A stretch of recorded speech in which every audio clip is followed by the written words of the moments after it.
President Donald Trump warned Iran against making threats that can quote-unquote come back to bite you like nobody has been bitten before. That's what Donald Trump had to say. This after Tehran announced it would reach a 2015 nuclear deal. Iranian President Hassan Rouhani announced that after July 7, Iran would enrich uranium beyond a fissile purity of 3.67%, which is the maximum allowed by the deal and a level which is deemed suitable for electricity generation. It is the second time this week that Tehran has announced a measure that undermines the nuclear accord. The deal ran into trouble after Trump pulled the United States out of it last year.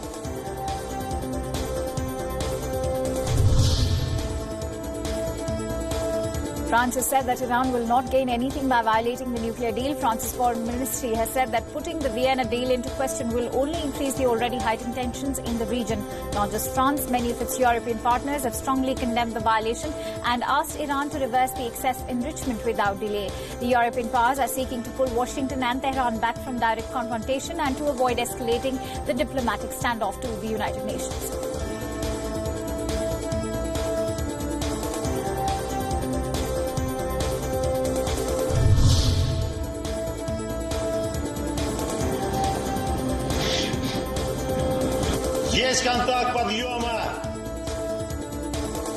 Russian President Vladimir Putin has signed a law suspending the Intermediate-Range Nuclear Forces or the INF treaty with the US. With this, the suspension of the Cold War-era arms control treaty has become official. Earlier this year, Washington had suspended the 1987 treaty, citing Moscow's non-compliance. The US is set to pull out of the treaty completely on August 2nd this year. The development will renew fears of another arms race between the nuclear powers.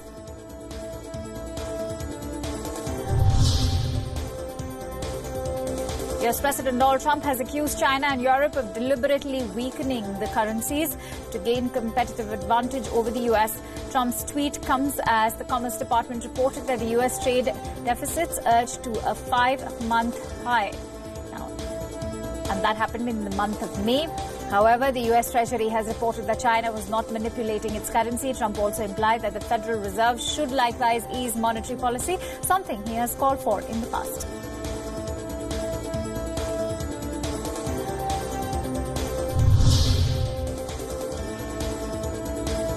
Hundreds of mourners and fellow police officers turned out in New York on Wednesday for the funeral of former NYPD bomb squad detective.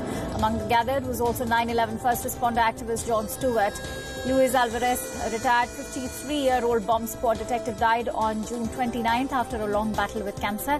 He attributed his cancer to the 3 months he spent helping in the cleanup efforts at Ground Zero following the 9/11 attacks. At his service on Wednesday, Alvarez's son, David Luis Alvarez, remembered his father's fond memories. Help you God. Witnesses may be seated. Let the record show the witness is affirmative. Military tanks and armoured vehicles have arrived in the National Mall for United States Independence Day today amid criticism about the cost and tone of the event. The White House officials have said that the Republican president will avoid politics and stick to patriotic themes. Trump plans to give a speech which is named Salute to America this year. Air Force One, the custom Boeing 747 used by U.S. presidents, and the U.S. Navy's Blue Angels jet squadron will be part of the show.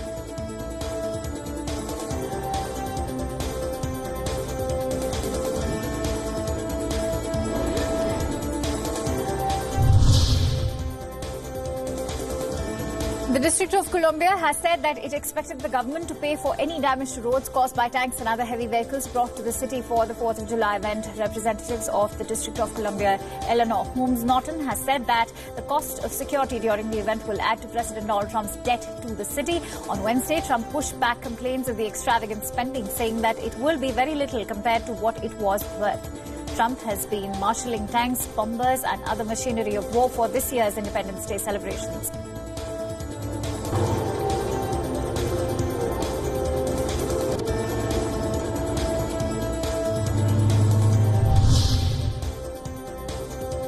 Relatives of those killed in the U.S. Navy's 1988 shoot-down of an Iranian passenger jet mourned the victim's death on Wednesday. They threw flowers into the Strait of Hormuz to mark the deaths. People tossed gladioli into the strait as the armed Iranian Revolutionary Guard fast boats patrolled around them. The US Navy's mistaken missile fire had killed 290 people when it downed Iran Air Flight 655 on July 3rd in 1988. This year's commemoration comes amid heightened tensions between Iran and the United States. جهان ثابت خواهد بود آمریکا جنایتکار هست و آمریکا هولناکترین و سخیبات تکرار میکنم جنایت بی سابقه و ددمنشی ناو لیسنس ایالات متحده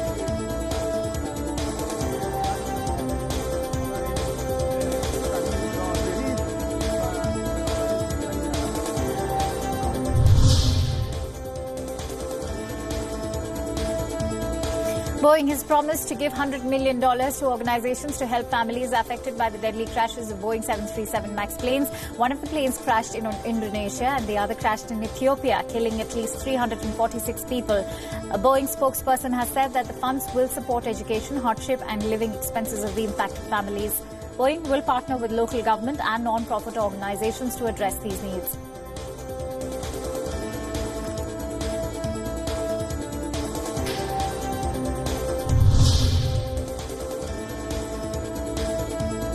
A migrant detention center in Libya was hit by an airstrike that has killed at least 44 people and injured more than 130. The strike was in the Libyan capital of Tripoli. This is the latest in the ongoing conflict between the provisional government and the forces led by General Khalifa Haftar.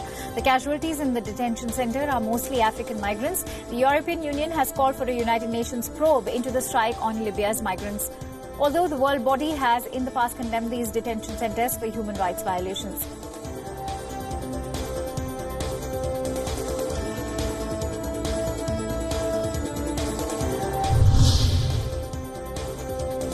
Greece is headed for a general election this Sunday. The leader of the main opposition party is New Democracy, Kyriakos Mitsotakis, toured Greece's blue-collar towns and city suburbs ahead on Sunday's general election. Mitsotakis, whose leading opinion polls laid out his plan for office, said it was important for Greece to send a message to the international markets and Brussels that the country means serious business.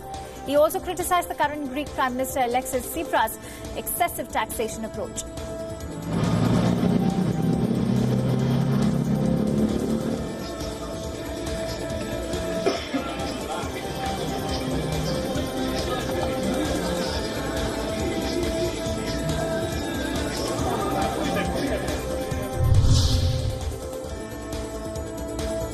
Italian socialist David Marius has been elected as the new president of the European Parliament. He was selected after 2 rounds of votes by lawmakers at the first plenary session of the Assembly. A former journalist from Florence, Sassoli has always been a top favourite among the European Union leaders.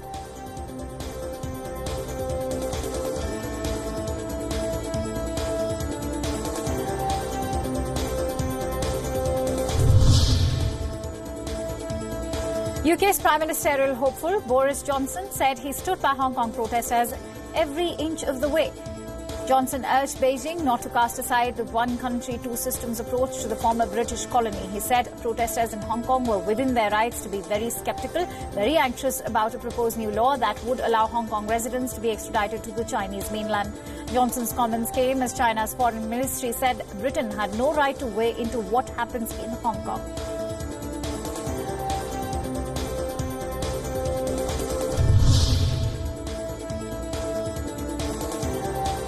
Swedish Special Envoy Kent Husted is on a 4-day trip to North Korea. The trip is due to end today. The trip has raised speculations of him finding a chance to ask about the fate of missing Australian citizen Alex Sigley. Sigley, a 29-year-old student, had vanished in North Korea a week ago. Even though Australia has diplomatic relations with North Korea, the two countries do not have embassies in each other's capitals. Sweden acts as a protecting power for US, Canadian and Australian citizens in North Korea.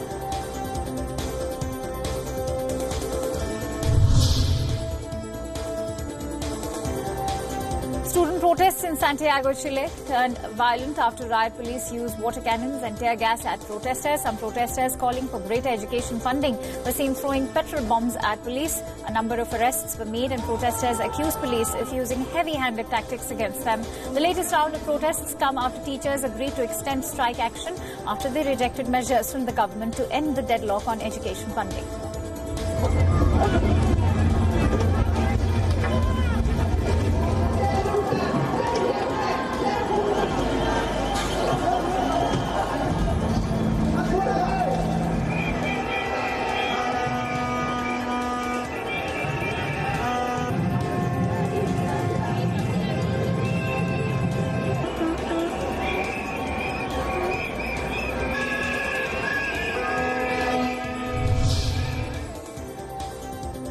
The International Monetary Fund has bailed Pakistan out from its ongoing monetary crisis. The IMF's executive board has approved a 3-year, $6 billion loan to support Pakistan's economic plan. The aim is to return the country's economy towards sustainable growth and improve the standards of living.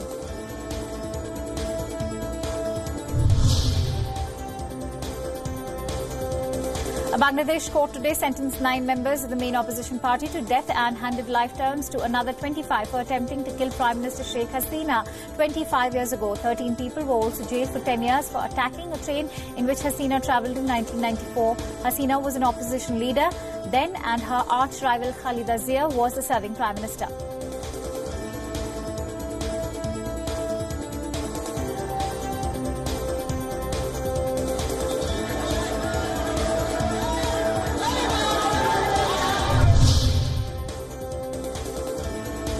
French senators have passed an anti-smacking bill prohibiting the use of violence on children. The law adds to the civil code that mayors must mention in town hall weddings a text saying, and I quote, parental authority is exercised without physical or psychological violence. Quote ends. This text will also appear on the front page of children's health notebooks. According to a charity foundation, 85% of French parents have resorted to the use of violence in education of their children. The bill seeks to reverse parental rights to discipline children using corporal punishment granted under Napoleon in the early 1800s.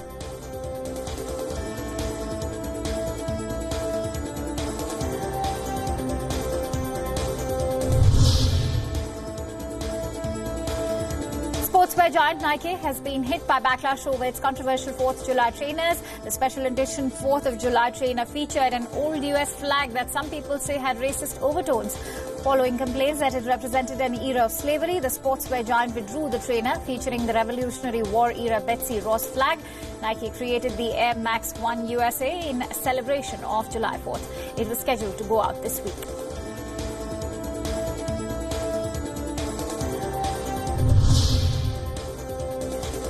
A warehouse of Jim Beam whiskey in Kentucky caught fire on Tuesday night. The warehouse collapsed soon as the fire spread rapidly. Another warehouse caught fire soon after that. About 40 firefighters struggled to douse the massive blaze caused by the inflammable alcohol content in the debris. The fire was later brought into control and no injuries have been reported so far.